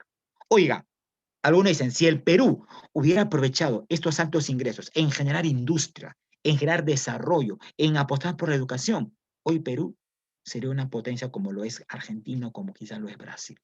Pero lamentablemente, mira la situación que tenemos, pues. Producto de nuestra clase. Aquí la corrupción expuso su más grado de atraso, de desasiego, de desinterés hacia los sectores populares. Claro, muy bien, Rubén. Y en esa época los presidentes que van a gobernar, que también les faltó pues liderazgo. Por eso, hasta la fecha, pienso yo, es mi humilde opinión y espero no equivocarme, hasta la fecha, políticamente el Perú no ha tenido un líder. Nadie ha sido líder. Todos han sido personajes, caudillos que han remado para su propio molino o han buscado intereses particulares o de grupo. Entonces empezamos. Aquí tenemos, esta es la principal isla que el Perú tenía, la isla de Chincha. Mira pues los alcatraces, los guanayes, que durante muchos siglos el guano se acumuló por toneladas aquí. Pregunta, ¿y para qué? ¿Por qué este guano era comprado por toneladas en Inglaterra, en Francia? ¿Para qué servía, profesor, este guano, este excremento de las aves? Porque con un solo kilogramo creo que podían fertilizar muchas hectáreas, mientras que el propio guano de Inglaterra, por allí, no era tan efectivo como este. Exacto. Oiga, el guano de las islas tenía gran cantidad de nitrógeno, de urea, que como dice el compañero Uday, era un poderoso fertilizante para los campos agrícolas. Claro, Milagritos, muy bien. Inglaterra en esos años se convirtió en la primera productora de algodón y el primer país que se encargó del comercio de textiles a nivel mundial. Y si Inglaterra se dedicaba a la industria textil en base a la producción de algodón, requería que sus campos agrícolas de algodón producieran en mayor cuantía, en mayor volumen. Y para eso había que fertilizar las tierras. ¿Con qué? Con el recurso del guano llevado desde el Perú. Llevado desde el Perú. Esto también hay que tomarlo en cuenta, ¿ya?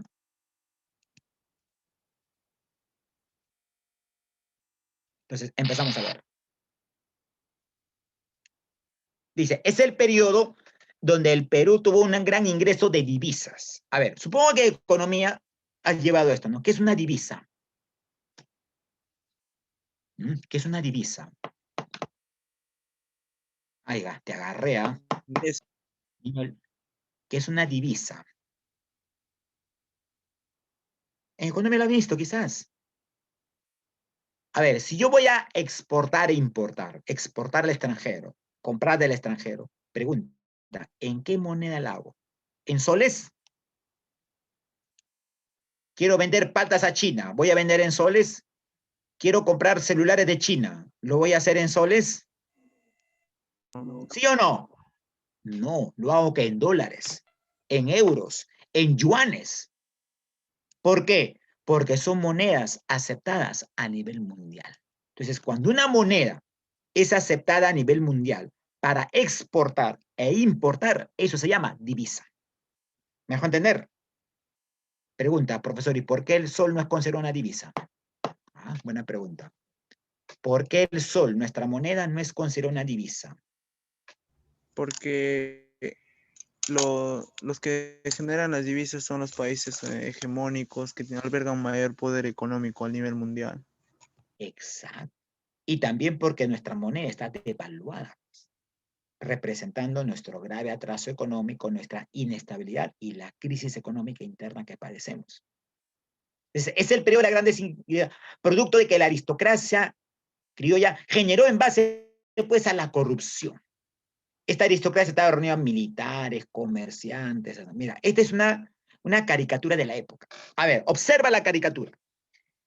El que está debajo de las ubres de la vaca representa, mira, la vaca tiene un escudo, ¿ve? El escudo del Perú. La vaca representa al Estado. Debajo de ella está Rufino Torrico, uno de los personajes que fue artífice de la corrupción del guano. Y jalando de la cola vaca es el señor Echenique. Ya. ¿Qué observa de Rufino Torrico? Se encuentra debajo de la vaca tomando las ubres de la vaca. Y mira cómo está la vaca. ¿Gorda o flaca? Flaca. Flaca, ¿Flaca por qué? porque le están consumiendo Mucho los... lechuga. Claro. La clase gobernante, nuestros gobernantes, nuestros políticos, la succionan toda la leche o todos los ingresos que tenía el Estado. Y eso es una lógica que ha ocurrido siempre en nuestro país. Oye, tú debes saber muy bien, supongo que estás al tanto, que el señor Vizcarra ha endeudado al Perú por casi más de 100 años, en la cual ha sido un personaje que ha incrementado la deuda externa debido a los diversos contratos que ha hecho, debido a que, según él, ha establecido la compra con vacunas que nunca llegaron y de la cual se han hecho varios costos y varios montos. Y tú sabes lo que ha hecho Vizcarra hace poco, ¿no? Creo que lo que demuestra, pues, la mentira total y la falsedad con la que es Vizcarra, ¿no? Mientras todo el mundo padecía el coronavirus, mientras muchos morían, él de manera clandestina, de forma irregular, se vacunó, ¿no? Y él ha dicho, bueno, mira la conchudez que ha tenido Vizcarra, ¿no? Ha dicho, no, yo me he inmolado, yo valientemente he formado parte de los ensayos para la vacuna Sinopharm. Ya la Universidad Cayetano ha desmentido esto. Ayer la Universidad Cayetano sacó un pronunciamiento porque la Cayetano estaba a cargo de los ensayos y dijo, el señor Vizcarra y su esposa nunca formaron parte del grupo de voluntarios. Con esto, una vez más, Vizcarra ha mentido, pues. O sea, no le interesó a Vizcarra que mientras la población moría de coronavirus, él y su esposa se aseguraron, sus asesores, sus ministros, y se inocularon la vacuna. ¿Eso qué te demuestra? Pues te demuestra que para Vizcarra primero es él, su entorno familiar, su entorno político, y un pepino lo que le pasaba al pueblo, por así decirlo. Algo similar actuaba por nuestra clase política en ese entonces. Terrible, ¿no? Terrible. Sería bueno que tú revises los escritos de Heraclio Bonilla, que hablan de la época de la prosperidad falaz. Él dice, por ejemplo, que durante la época de la prosperidad falaz, el Perú tuvo un ingreso de más de 850.000 millones de libras esterlinas. Estoy hablando de millones, 1840, 1870. Oye, éramos millonarios. Tenemos ingentes y grandes cantidades de recursos económicos, con la cual el Perú pudo desarrollar la industria, la agricultura, el comercio, la educación. Pero mira, pues a eso se dedicaron nuestra clase política, a succionar, a usurpar, a dejar el Estado como está esa imagen de esta vaca. Y hoy el Estado está igual, pues. Mira Sagasti, que mientras en nuestros hospitales escasean oxígenos, Sagasti come pancakes o cupcakes, otros pastelitos, compra a más de 40.000 soles. O sea, pienso yo que en una época de pandemia, de crisis, gastar 30.000, 40.000 soles en panquequitos o demás, pienso yo es un gasto innecesario, cuando hay prioridades que hacer. Entonces, esa pues la lógica o la supuesta lógica pues, de nuestras clases gobernantes, nuestros políticos. Por eso que la corrupción que estamos viviendo hoy no es una corrupción de ese hora. Pues mira, ya de las pruebas falas sería la corrupción. Simplemente que la corrupción se ha agudizado, pues, ¿no? Más evidente y causa repugnación a la población. Pues, ¿no?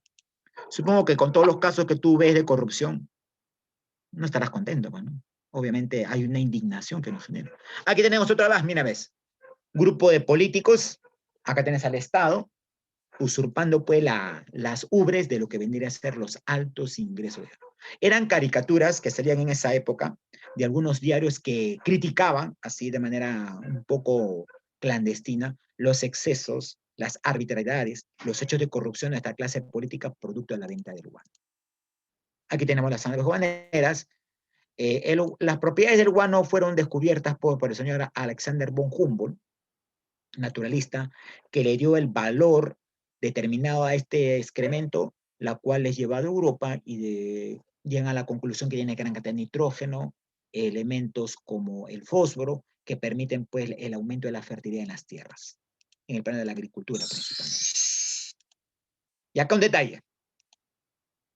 Observa, vamos a observar cómo es, qué sé yo, la distribución de los dineros. Profesor, si el Perú tuvo tanto dinero, ¿en qué se gastó dicho dinero? Observa acá. Mira,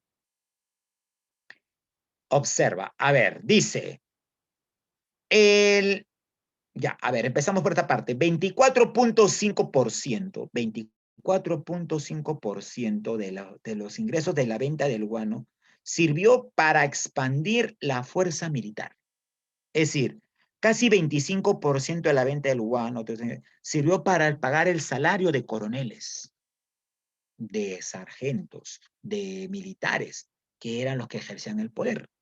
29% para el pago de la burocracia civil. Pregunta, ¿qué viene a ser la burocracia, jovencitos? Burgueses. ¿Alguien puede decirme? La burocracia, burguesía, no necesariamente, burocracia civil. Trabajadores del Estado. A ver, claro, escúchame, la burocracia civil son los funcionarios que trabajan en el gobierno. Los funcionarios que trabajan en el gobierno. Por ejemplo, yo te digo, a ver, ¿quiénes conforman hoy en nuestro país la burocracia? La burocracia civil. ¿Qué me dirías? Congresistas, ministros, presidente de la República, alcaldes. Ellos forman parte de la burocracia. Es decir, Los profesores, 29%. ¿Cómo dices, hijo? los profesores, los policías también, los militares también. Ah, también. Por eso, pues, la burocracia civil es ello. La burocracia militar son civiles, perdón, son militares y policías, que tienen un sueldo aparte. Entonces, la burocracia civil, conformada por las clases que ejercen el poder en el Estado, el 29%, observa, el 29% de la venta del bueno servía para pagar sus jugosos sueldos. Si tú sumas 24.5% más 29%, más del 60%, casi el 60% de los de la venta del bueno servía para pagar sueldos de militares y de los funcionarios públicos. Y no eran pues sueldos pequeños, eran sueldos exorbitantes, como el de hoy siguen ganando nuestros congresistas, como el de hoy siguen ganando nuestros ministros. Un 7% en la porción de ferrocarriles, 20% al pago de transferencia a otros peruanos. Oye, en esta época se va a llevar a cabo la consolidación de la deuda interna. Oye, muchos hacendados, ¿saben qué habían hecho? Mira, los hacendados, ¿eh? Oye, esto fue un negocio redondo, como la venta de vacunas el día de hoy. Y nos están haciendo engañar con este tiempo de mira. En ese entonces muchos hacendados le habían dicho al gobierno, ¿saben qué, señores del gobierno? Nosotros, como hacendados, en la guerra de independencia hemos colocado indígenas. Yo tenía, por ejemplo, antes de la guerra de independencia, 500 indígenas. Ahora solamente tengo 400. 100 murieron en los campos de batalla por la independencia. Por lo tanto, exijo que ustedes como gobierno, como Estado, me paguen por cada indígena muerto, porque yo he aportado a la independencia. Y el Estado lo concede. 20% de los ingresos de la venta del guano sirvieron para pagar a los hacendados que, entre comillas, supuestamente aportaron a la guerra de independencia. Imagínate. Entonces, todos estos ingresos fue un gran negociado que se repartieron entre hacendados, militares, sacerdotes y clase política. El pueblo no recibió ni un centavo de esto. Eso refleja, pues, la grave corrupción que generó los altos ingresos de la venta del guano. ¿Me dejó entender? Sí, ¿no es así? Entonces, seguimos acá. Van a haber tres principales mecanismos de la venta del guano. Observa, a ver, aquí. El primer mecanismo es el arrendamiento, que se inició con el gobierno de Gamarra. El Estado alquila las islas a quien paga por extraer el recurso, el cual se anula la venta estatal directa. Luego aparecen las consignaciones. El Estado entrega el guano a terceras personas y son estas terceras personas o empresas que colocan el guano en el mercado externo. Oye, este mecanismo sirvió para que un grupo de personas, además los consignatarios, se volvieran poderosos económicamente. La familia Pardo, la familia Barreda, se volvieron millonarios de la noche a la mañana gracias al negocio del guano. La empresa Gibbs, empresa inglesa, la empresa Allier, empresa francesa. Pero esto se acabó cuando llegó Balta al poder. José Balta llega al poder y establece el monopolio. Pregunta, en economía, ¿qué es un monopolio? ¿Qué es un monopolio en economía? Solo vendedor, varios compradores. Un solo vendedor y muchos compradores. Entonces, Balta llega al poder, era militar, y se da cuenta que los consignatarios poco a poco empezaban a crecer económicamente. Y eso era un posible perjuicio para los militares. Entonces dice, oye, estos consignatarios están teniendo mucha fortuna. Como quien dice, hay que bajarle la llanta. Y anulan las consignas. Dice, a partir de ahora, el Estado se va a encargar del negocio del guano. Y todo el negocio del guano le dan a la empresa Dreyfus, la cual se encargaba de procesar, colocar y vender el guano en el mercado europeo. Los consignatarios son desterrados. Oye, los consignatarios pusieron el grito en el cielo y dijeron, un momentito, están atropellando nuestro derecho. ¿Cómo es posible que ahora el guano pase a control de una empresa privada? Los peruanos debemos tener el recurso del guano. Y es ahí, en este contexto, cuando los consignatarios son desplazados del gran negocio que fue el guano, que los consignatarios dijeron, oye, hay que defender nuestros intereses, pues. Y si queremos defender, hay que crear un partido político. Y van a crear el Partido Civil. El Partido Civil que surge en los años 1870 era un partido que buscó favorecer buscó proteger los intereses de los consignatarios que habían sido desplazados con la firma del Tratado de Baltimore y la empresa Dreyfus. Entonces, date cuenta que acá también los partidos políticos tienen intereses económicos de por medio. Obviamente, tienen intereses económicos de por medio. ¿Ya? Y bueno, también se va a producir, pues, durante esta etapa de la época de la migración de estos personajes, los culíes chinos, que miles de ellos son traídos con falsos engaños, con falsos contratos, para trabajar de forma servil en las haciendas de la costa norte, ¿ya? En la hacienda de la costa norte. Bueno, algo interesante en esta época es la política ferroviaria. Lo único bueno de las properas falas es que se dedicaron a construir ferrocarriles, principalmente el ferrocarril central, que conecta el Callao con La Oroya y de La Oroya a Cerro de Pasco. A cargo de esto va a estar un gran empresario inglés, Enrique Meigs, que lleva a cabo la construcción de ferrocarriles. Aquí en la imagen tenemos el puente del Infiernillo, la parte más alta de este ferrocarril que por cierto atraviesa la cordillera de los Andes, montañas, cerros, uno de los más abruptos en la historia mundial, por así decirlo. Y bueno, acá en la prosperidad falaz se da otro debate entre otros grupos de políticos, entre lo que viene a ser personajes que van a plantear la soberanía de la inteligencia y personas que van a plantear la soberanía popular. Los que plantean la soberanía de la inteligencia va a estar el señor Bartolomé Herrera. ¿Qué decía él? Que en un país solamente una élite, un determinado sector social debe gobernar. Y esa élite era la gente inteligente, la gente capaz, la gente que sabe leer y escribir y por lo tanto tiene grandes propiedades económicas. Solamente ellos deben dirigir y deben ejercer la política en este país. De lleno, Bartolomé Herrera desplaza al pueblo, a los indígenas, a los campesinos, a los cuales los consideraban seres salvajes, seres incultos. Bartolomé Herrera decía que el indígena es como un menor de edad en la cual el criollo o el hacendado debe decidir por él. Esto es criticado por el señor José Gálvez, que desde el Colegio Guadalupe plantea la soberanía popular. Y él dice, no, el pueblo también tiene la facultad de participar en la política de un país. El pueblo tiene la decisión, la atribución de elegir a sus gobernantes, de elegir y ser elegido. Esta controversia va a darse durante todo el desarrollo de las propias falas, entre la soberanía de la inteligencia y entre lo que es la soberanía popular, ¿no? Eso también hay que tomarlo en cuenta. Imagen de la Plaza Mayor de Lima en esas épocas. Vamos a ver acá el primer gobierno de Castilla. Interesante, lleva a cabo el primer presupuesto de la República, inician las consignaciones, establece el pago de deuda externa con España.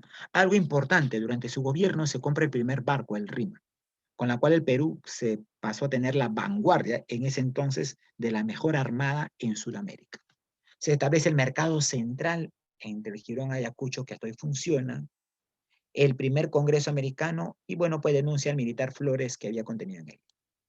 Le sigue el señor Rufino Echenique, personaje que establece la ley de la consolidación de la deuda externa, personaje que va a plantear la migración europea. Oye, Rufino Echenique llega a la conclusión diciendo que el Perú es un país atrasado, su desarrollo, debido a su raza. Como los indígenas son torpes, incultos, sucios, y son la gran mayoría, eso permite que el Perú no desarrolle. Por lo tanto, él plantea traer europeos. Para Echenique, los europeos eran una cultura superior, era un grupo cultural al cual hay que darle importancia. Y él promueve la migración de austroalemanes. Los manda a traer desde Europa y les da tierras en la selva, les entrega tierras para que colonicen. Les En la paga zona de la también. selva y les paga el viaje. Estos descendientes hasta hoy existen. Tú vas a la zona de Chanchamayo, la zona de Posuso es una zona donde hay migrantes tiroleses, austriacos y alemanes, descendientes de los antiguos migrantes que vinieron en esa época durante el gobierno de Chile. Entonces, ellos también. Aquí se produce el escándalo de la consolidación de la deuda, donde muchos hacendados pidieron pagos al Estado por los supuestos indígenas que habían muerto en la batalla de Ayacucho. Y el Estado va a pagar justamente ello. Y va a pagar justamente ello. Vamos avanzando acá rápidamente. A ver, el tiempo es mi peor enemigo. Y luego llega el segundo gobierno del señor Ramón Castilla. Y cuando San Ramón Castilla va a gobernar por segunda vez, aquí voy a lo que me decía acá la compañera, una compañera que me está hablando por el chat. Nicole, ahora responde tu interrogante, ¿ya? Cuando Castilla llega a gobernar por segunda vez, estaba en conflicto con el general Echenique. Y vence Echenique en la batalla de La Palma. Pero Ramón Castilla, escúchame, para buscar el respaldo y tener más ejército, declara la abolición del tributo, o perdón, la abolición de la esclavitud. Y a partir de ahí se nos ha hecho creer que Ramón Castilla es la persona que eliminó la esclavitud negra. Oye, pero esto fue un gran negocio. Un gran negocio. ¿A qué me refiero? Mira, ¿sabes por qué Ramón Castilla eliminó la esclavitud? Antes de la batalla, Ramón Castilla dice, todo esclavo negro que te deja a partir de ahora es libre. Pero siempre en cuando te pases a mis filas, a mis tropas y vencemos a Echenique. Me das tu apoyo para vencer a Echenique, yo les otorgo la libertad. Por eso que el señor Castilla vence en la batalla de La Palma de Echenique con el apoyo de muchos negros. Y años después, o días después, elimina la esclavitud negra. Pero un detalle, la esclavitud negra fue un gran negocio.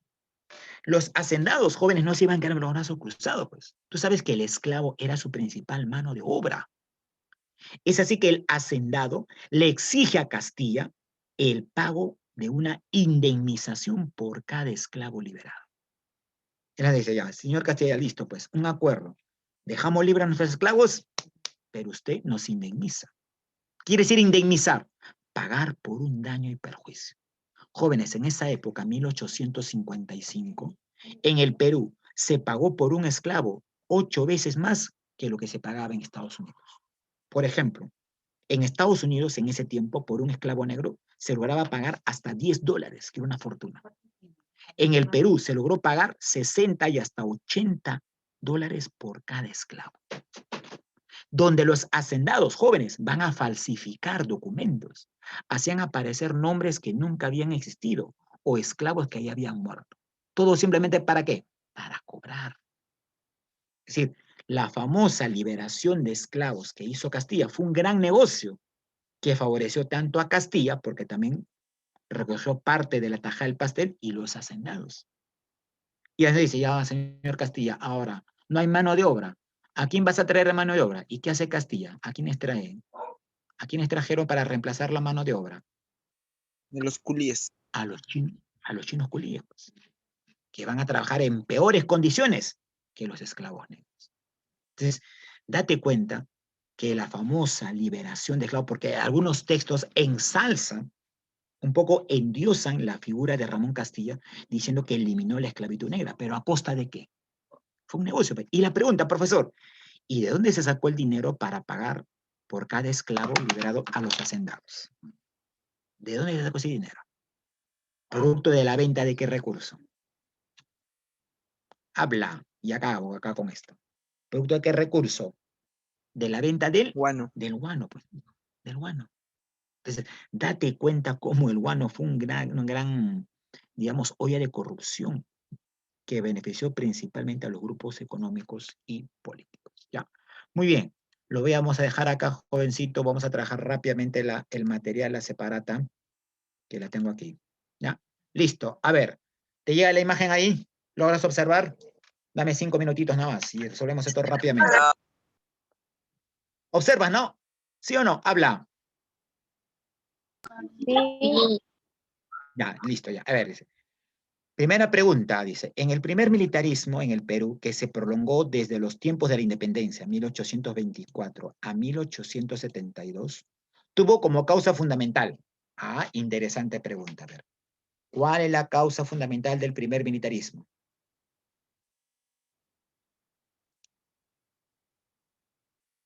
Habla.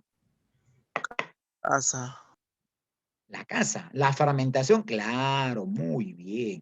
La fragmentación y debilidad de nuestra clase criolla, claro, pues no. Nuestra clase criolla, al ser incompetente, al no sentirse capaz de gobernar este país, le deja la posta, como quien dice, a los militares. En enero de 1827, el gobierno de Santa Cruz se vio obligado a Santa Cruz, 1827. ¿Se vio obligado a qué? Recuerda que en 1827 se va estableciendo la Confederación Peruana Boliviana. Va a anular la Constitución de 1826, porque consideraba que dicha Constitución era un impedimento, era un obstáculo a llevar a cabo la Confederación Peruano-Boliviana. ¿Ya? A ver, seguimos. Un momentito. Ya. Pregunta 2. Oye, no era 3. Ya, bueno, vamos a la 4 entonces. Pregunta 4 dice, no fue motivo de la guerra contra la Gran Colombia. Recuerda que esta guerra contra la Gran Colombia, ¿en qué gobierno se da? ¿En qué gobierno está? Profe, la 2 ¿cuál es? Ah, perdón. Ah, la 2, perdón. ¿No hemos hecho la 2? A ver. Ah, la 2 ya hemos dicho, pues. Anular, a ver, voy a anotarlo acá. Anular la Constitución de 1826. La Constitución de 1826 era un obstáculo a los planes que tenía el señor Santa Cruz de llevar a cabo la Confederación Peruana Boliviana. Pregunta 4 dice, no fue motivo para el estallido de la guerra con la Gran Colombia. Recuerda que la guerra con la Gran Colombia se da en el gobierno de José Lamar. Entonces, ¿cuál no va a ser motivo? Hay uno que no pertenece. Personaje que ya había desaparecido de la escena política del país. Recuerda que ¿quién era el gobernante de la Gran Colombia en ese tiempo? Claro, pues San Martín no tiene nada que ver acá. Entonces, es esta, pues, no hay otra. San Martín, defender la República. Pregunta, San Martín, ¿su plan era defender la República? ¿Qué planes tenía San Martín? ¿Cuál era? Monarquía, ¿no? No quería una república, entonces esa es la clave. El convenio de Girón determinó el alto a las hostilidades o la guerra entre las fuerzas de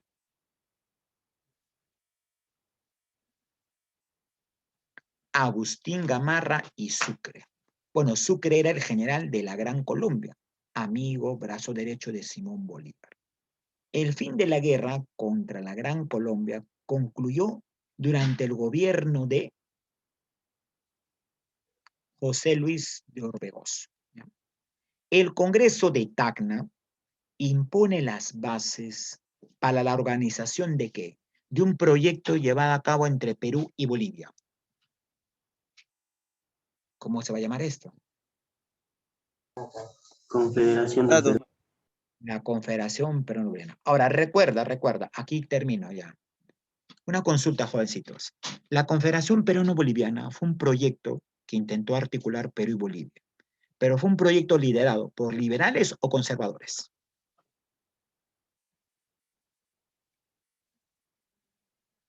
Repite, profesor. Este proyecto llevado a cabo de la Confederación Peruano-Boliviana de articular Perú y Bolivia bajo la dirección de 3 estados, fue un proyecto liderado por conservadores o liberales. Liberales. Liberales. Por liberales, no te olvides, liberales. Los conservadores se oponen a esto.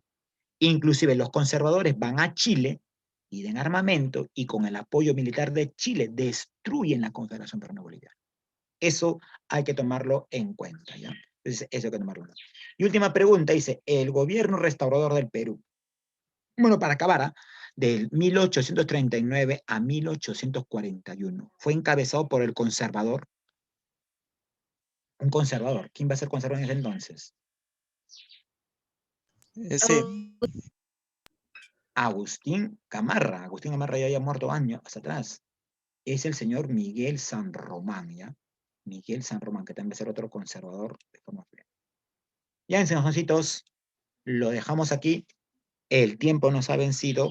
Lo dejo en todo caso para que puedan resolver su respectiva práctica, ya saben el mecanismo y demás. Así que por favor, hasta aquí sería la presente clase. Nos estamos viendo Jacob, David, Carla, Cristian.